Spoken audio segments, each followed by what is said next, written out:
Hi everyone, we are AI PDF. We're all about documents, and I entitled my presentation as OpenAI will not kill your startup. We hope, because we actually have had already a few deaths before we got to this point, and so we'll talk about that. But I think maybe our story can help you kind of navigate this, which expect will be choppy waters, but it's very exciting. So yeah, so a little bit about us. So I'm Vicente. My co-founder is right here, Kartik. And yeah, so we built Ai PDF and AI Drive. We are right now number 10 global and number 4 in productivity. By last number you can see for our GPTs, 500,000 chats. And we have a website, it's called myaidrive.com, which backs the GPT, which has about 240,000 registered users. And really what we do is to create an AI to help people that work with documents, right? Which is, many people and probably most people here in this room. And it started really as a side project. So this is like another interesting thing, which is we didn't think that we would be doing this or be here today. But we started when ChatGPT came out, we got really excited about it, and then Kartik and I started kind of hacking over the weekends and trying different things.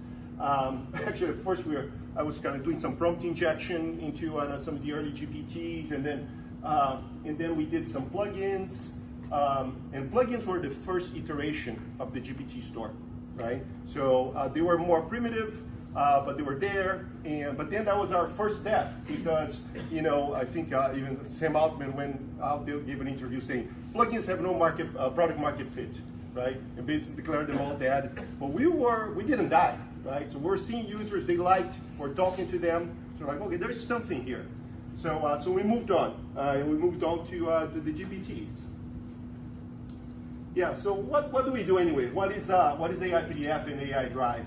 And you can think of it as kind of like your own document librarian or personal curator of documents, and it is a tireless document abstractor. It's actually an interesting word, like or it's actually a profession.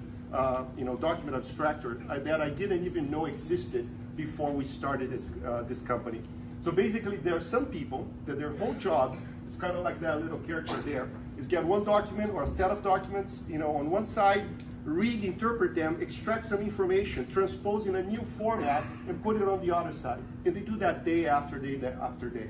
And we all do some of that in our jobs, but some people only do that. And we can automate all of this and make people's lives a lot better.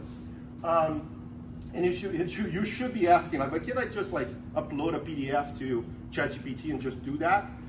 Now you can, yes, that's true. And that was our second death, right? When OpenAI launched the just uploading files. And the way we look at this is that ChatGPT, the plain vanilla one, will do many things and will be a product for the average user, right? So in a way, like the files thing, it's kind of like a side quest. For us, it is our main quest. It's all we do. We are all about documents. We're building a product that is centered around people that have document workflows. And we look at this as kind of like a human AI collaboration, right? And you can upload as many documents as you want. We built this thing to be extremely scalable. And when we did that, it opened up use cases across the industry. So we have everyone from people in support, lawyers, physicians, researchers, IT, consultants, sales, everywhere, right? And we know because we talk to them, right? And we'll get to this and how important it is. And they're all trying to find information and abstract this information and work on and do their workflows. So the other thing that I think is interesting about us is that we're all in this GPT ecosystem, right? So we basically only exist there. You can actually, some people find us on the web, but it kind of doesn't make sense until you actually see us from the GPT side, right? And the GPT ecosystem or the GPT store is beautiful. It's beautiful because it's if you want to start something, it's the lowest possible effort for you to be on the market with a product that people can use. So you can start with zero code, and you can build your backend later, right? Or as needed. So you have that. And this is the second point that we realized after we talked to all these users. The best users are there, right? The reality is that the market is composed by mainstream adopters who are not ready for AI. They may be interested because their boss tells them that they need to understand AI or whatever. The best users are the ones that are self-selected early adopters. When we talk to them, they say things like, if my boss knew I was using this, he would fire me. But I'm using it anyways because my profession is changing and I need to make this work. Or people entering in a new industry and they're like, I'm not going to do the old way. I don't have the time. I'm going to use AI. These people are on the GPT store.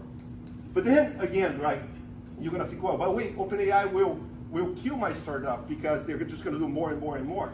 And the way to think about this is that OpenAI is really running for AGI, right? And it's basically where the big bucks go. And they're building for the average user. But the demand for these solutions goes much deeper. Any problem that you try to solve with AI, you're going to realize that it's like 10% is the AI there. There's a ton of other stuff that needs to happen. So you only know that once you start doing it and talking to the people. And it's much wider, right, than the average use case. So that's the other thing. That's the other depth, which is the wrapper problem, right? So people are going to say, oh, you're just a wrapper on top of OpenAI, right? And you're not adding real value. The real value is there. Well, you don't want to be a wrapper, right? And you shouldn't be, because well, the first thing is like, don't worry about the people that are talking about that, because everyone is talking, but no one knows anything. So only the people that are doing actually know. And yes, the other thing you're going to hear is that, oh yeah, sure, it's not going to be a wrapper, but Google, Microsoft, all these other guys are going to do it, right? And there's a big difference between the marketing, right, of all of the departments these large companies have, and we work for, some of them, and the reality on the ground. These are some of the people that are buying our product today. There's a guy that sells vitamins for pigeons.